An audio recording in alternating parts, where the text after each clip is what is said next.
6 ರಾಜೀನಾಮೆ ಕೊಟ್ಟರು ಕೂಡ ನಿಮ್ಮ ಅನಿಸಿಕೆಯನ್ನು ನಾನು ಕೇಳಿದ್ದೀನಿ. ಯಾರ ಬಗ್ಗೆ ನೀವು ಧಿಕ್ಕಾರ ಹಾಕೋದಿಲ್ಲ. ನಿಮ್ಮ ಬೇಡಿಕೆಯನ್ನು ನೀವು ಕೇಳಿ, ನಾನು ಒಪ್ಕೊಳ್ತೀನಿ. ನಿಮ್ಗೆ ಅನ್ಯಾಯ ಆಗಿದೆ, ಅದನ್ನ ನಾನು ಒಪ್ಕೊಳ್ತೀನಿ. ಆದ್ರೆ ಯಾರಿಗೂ ಧಿಕ್ಕಾರ ಹಾಕೋದಿಲ್ಲ. ಇಲ್ಲಿ ಕಾಂಗ್ರೆಸ್ ಪಕ್ಷದ ಕಚೇರಿ ನೀವೇನೆಲ್ಲ ಹೇಳ್ತೀರಿ, ಒಂದೊಂದು ಗಂಟೆ ಇನ್ನೊಂದು ಮಾತಾಡಿ ನಾನು ಕೇಳ್ತೀನಿ. ಆದ್ರಿಂದ ಗಾಂಧಿನಗರ ಅವರು ನಮ್ಗೆ ಒಂದು ಬೇಡಿಕೆಯನ್ನ ಮೆಮೊರಾಂಡಮ್ ಕೊಟ್ಟಿದ್ದಾರೆ. ದಯಮಾಡಿ ಎಐಸಿಸಿ ಅಧ್ಯಕ್ಷರ ಮನವಿ ಮಾಡ್ತಾರೆ.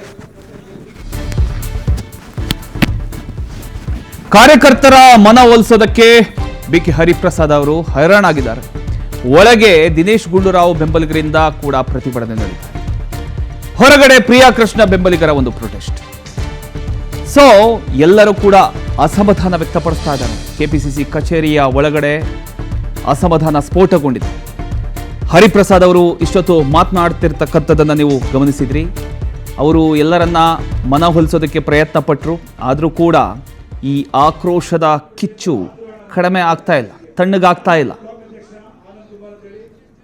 ಅದರ ಒಂದು ದೃಶ್ಯವನ್ನು ನೀವು ಗಮನಿಸ್ತಾ ಇದ್ದೀರಿ. ಪ್ರಿಯಾ ಕೃಷ್ಣ ಅವರಿಗೆ ಸಚಿವ ಸ್ಥಾನ ಕೊಡಬೇಕಾಗಿತ್ತು, ಆದರೆ ಕೊಡಲಿಲ್ಲ ಅನ್ನುವಂಥ ವಿಚಾರನ ಮುಂದಿಟ್ಕೊಂಡು ಆಕ್ರೋಶವನ್ನು ವ್ಯಕ್ತಪಡಿಸ್ತಾ ಇದ್ದಾರೆ.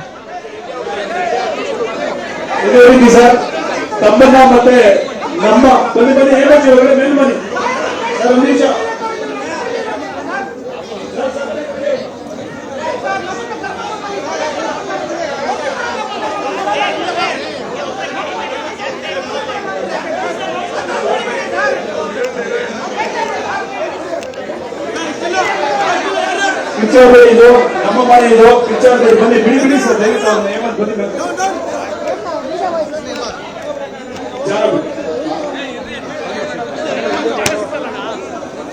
ದಯವಿಟ್ಟು ಒಂದೇ ಒಂದು ಮನವಿ ಸರ್, ನಮ್ಮ ಕೃಷ್ಣಪ್ಪನವರಾಗಿರ್ಬೋದು, ಪ್ರಿಯಾ ಕೃಷ್ಣ ಅವರಾಗಿರ್ಬೋದು, ತಾವು ಕಂಡಂತ ನೀವು ನಮ್ಮ ಕ್ಷೇತ್ರದಲ್ಲಿ ಎಂಪಿ ಎಲೆಕ್ಷನ್ಗೆ ನೀವು ಸಹ ಸ್ಪರ್ಧೆ ಮಾಡಿದ್ರಿ. ಆ ಒಂದು ಟೈಮ್ ನಲ್ಲಿ ಯಾವ ರೀತಿ ನಮ್ಮ ಕಾರ್ಯಕರ್ತರುಗಳ ಹುಮ್ಮಸ್ಸಿನಿಂದ ತಾವು ಗೆಲ್ಲೇಬೇಕು ಅನ್ನತಕ್ಕಂತ ಒಂದು ಉದ್ದೇಶದಿಂದ ಎಷ್ಟು ಹೋರಾಟಗಳನ್ನ ಮಾಡ್ಕೊಂಡ್ ಬಂದ್ವಿ. ಅದು ಅಲ್ಲದೆ ನಮ್ಮ 2 ಕ್ಷೇತ್ರದ ಎಲ್ಲ ನಮ್ಮ ನಾಯಕರುಗಳು ಇವತ್ತು ಒಂದು ಮನವಿಯನ್ನು ಸಲ್ಲಿಸಬೇಕು. ಅದು ಅಲ್ಲದೆ ಸಾಮೂಹಿಕವಾಗಿ ರಾಜೀನಾಮೆನೇ ನೀಡಬೇಕು ಅಂತ ಬಂದಿದ್ದಾರೆ. ಅದ್ರ ವಿಷಯವಾಗಿ ತಮಗೆ ವಿವರವಾಗಿ ಹೇಳ್ತೀವಿ ಸರ್.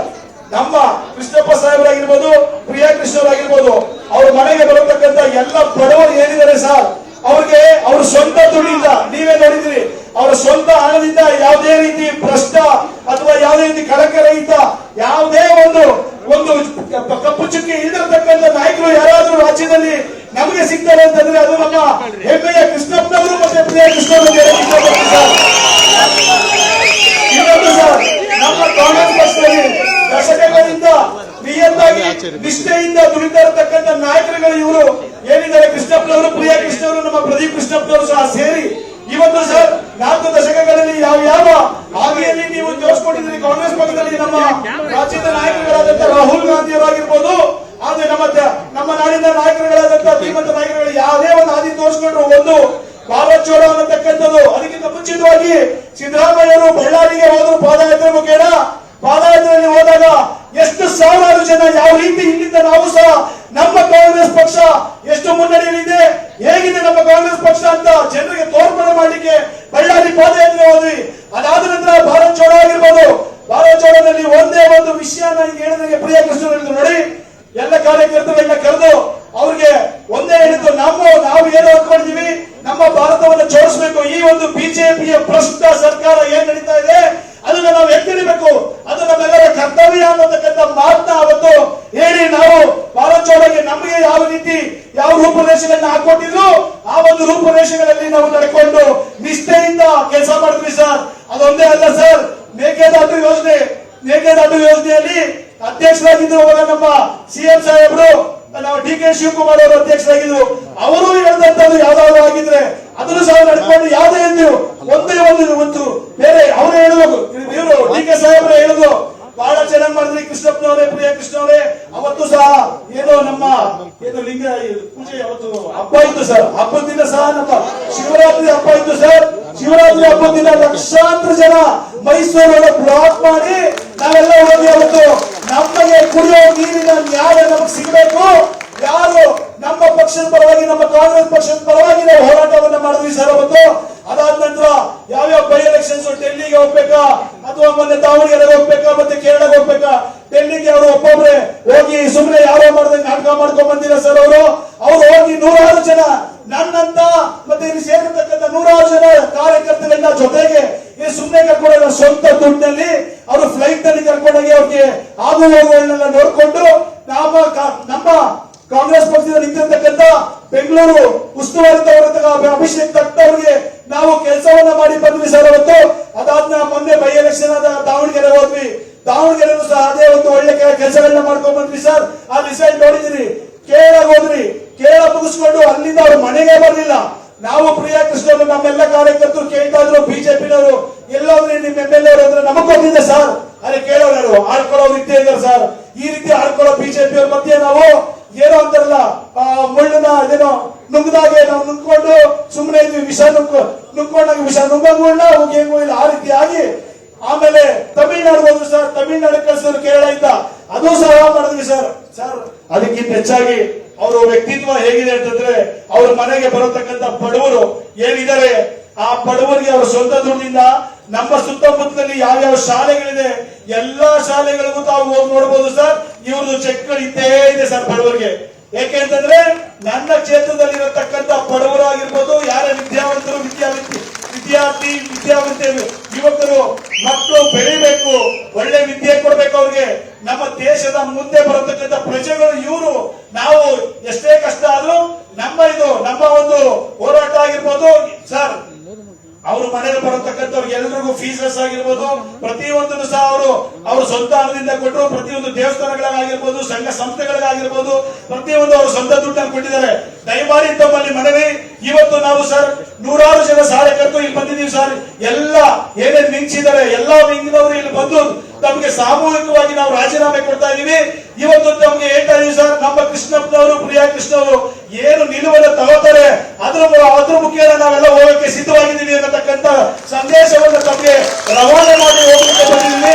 ನಾವು ಅವರ ನಿಲುವು ಏನಾಗುತ್ತೋ ಅದ್ರ ಮೇಲೆ ನಾವು ನಿಷ್ಠೆಯಿಂದ ಕಾಂಗ್ರೆಸ್ ಪಕ್ಷ ನಮ್ಮ ಪಕ್ಷ ಇದು, ನಾವು ನಾವು ಹೋರಾಡತಕ್ಕಂಥ ಪಕ್ಷ ಇದು, ನಮ್ಮ ಪಕ್ಷದಲ್ಲಿ ನಾವು ಎರಡು. ಆಮೇಲೆ ಸರ್ ಬಿಜೆಪಿನವರು ಆಡ್ಕೊಂಡು ಹೋಗ್ತಾರಲ್ಲಪ್ಪ, ಏನಪ್ಪ CM-ಗೆ ಎಷ್ಟು ದಿನ ಅಂತೀರಿ ಅಂತ ನಾವು ನಮ್ಗೆ ಆಮೇಲೆ ಮೊನ್ನೆ ಮಿನಿಸ್ಟರ್ ಆಗ್ತಾರೆ ಅಂತ ಹೇಳಿ ಬಹಳ ಖುಷಿಯಿಂದ ಇದ್ವಿ ಸರ್. ಹೋದ್ಸರಿ 3.5 ವರ್ಷ ಹಿಂದೆನೆ ಕೊಡ್ತಾರೆ ಅಂತ ನಿಲ್ಲು 1 ವರ್ಷಗಳ ಕಾಲ ಕಳೆದ ಬಾರಿ ಸಿದ್ದರಾಮಯ್ಯ ಕೊಟ್ಟಿದ್ರು ಸರ್. ಲಕ್ಷಾಂತರ ಮನೆಗಳನ್ನ ಬಡವರಿಗೋಸ್ಕರ ಮೀಸಲಿಟ್ಟಿದ್ರು ಕೃಷ್ಣಪ್ಪನವರು.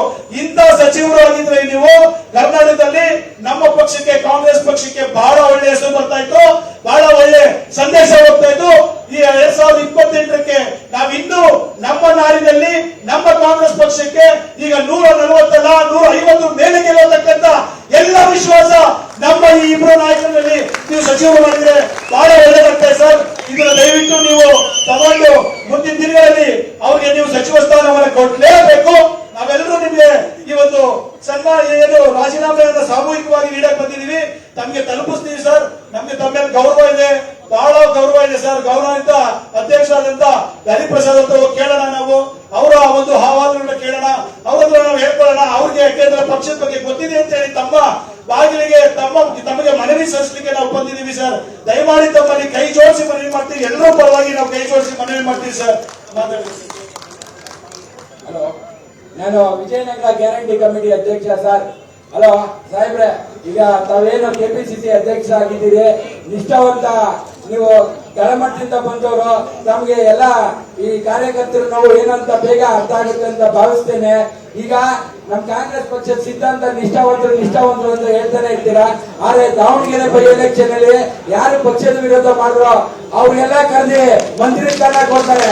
ಆದ್ರೆ ಯಾವುದೇ ಹಂತದಲ್ಲಿ ಕಾಂಗ್ರೆಸ್ ಪಕ್ಷನ ಬ್ಲಾಕ್ ಮೇಲ್ ಮಾಡಿದರೆ ನಿಷ್ಠಾವಂತವಾಗಿ ಧೀಮಂತ ನಾಯಕರಾದ ಕೃಷ್ಣಪ್ಪ ಅವರು ಹಾಗೂ ಪ್ರಿಯಾ ಕೃಷ್ಣ ಅವ್ರಿಗೆಲ್ಲ ಉಳಿಸ್ಕೊಳ್ಳಿ. ನಿಷ್ಠಾವಂತರು ಇಲ್ಲದೆ ಪಕ್ಷ ಸರ್, ದಯಮಾಡಿ ಇಂದ ಮತ್ತೊಮ್ಮೆ ಆಲೋಚನೆ ಮಾಡಿ ನಮ್ ನ್ಯಾಯ ತೋರಿಸಬೇಕಾಗಿ ತಮ್ಮಲ್ಲಿ ಮನವಿ ಮಾಡುತ್ತೇನೆ.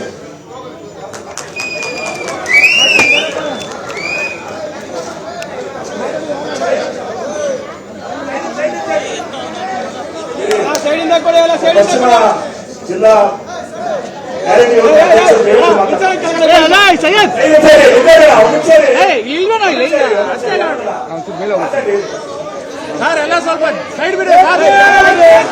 ಇದೀಗ ಕೆಪಿಸಿಸಿ ಅಧ್ಯಕ್ಷರು ಮಾತಾಡ್ತಾರೆ. ಯಾವುದಾದ್ರಿಂದ ದಯಮಾಡಿ ಕುತ್ಕೊಳ್ಳಿ. ಅವ್ರ ಮಾತನ್ನ ಆಲಿಸಬೇಕಾಗಿ ವಿನಂತಿ. ಯಾರು ಕೂಡ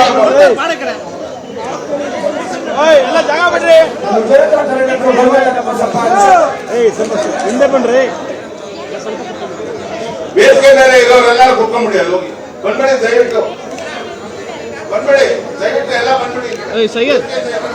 ಇಲ್ವಾ ಸುಮ್ಮನೆ ಓವರಾಗಿ ಮಾಡ್ತೀನಿ ನಿಂತ್ಕೊಂಡು ಫೋನ್ ಮಾಡೋದಕ್ಕೆ ಕ್ಯಾಮ್ರಾ ತಗೊಂಡು ಸೆಂಟರ್ ಬಂದು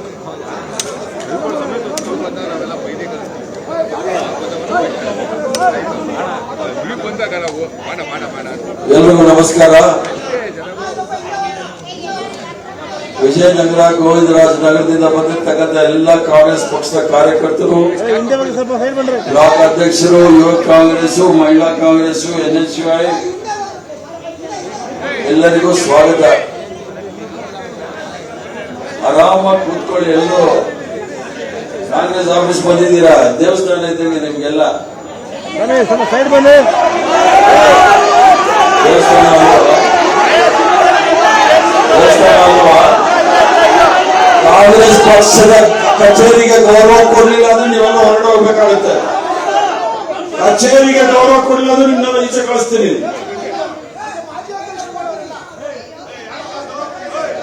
ಇದು ನಿಮ್ಮ ದೇವಸ್ಥಾನ. ಇಲ್ಲಿ ಬಂದ್ರೆ ಗೌರವದಿಂದ ನಡ್ಕೊಳ್ಳಿ, ನಾವು ಗೌರವದಿಂದ ಮಾತಾಡ್ತೀವಿ.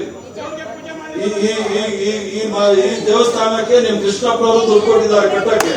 ಇದಕ್ಕೆ ಅದಕ್ಕೂ ಅವಮಾನ ಮಾಡಲ್ಲ. ಆದ್ರಿಂದ ಕೃಷ್ಣಪ್ಪ ನೀವು ಎಷ್ಟು ವರ್ಷದಿಂದ ಗೊತ್ತು, MLA ಇಂದ ಗೊತ್ತಿರ್ಬೋದು.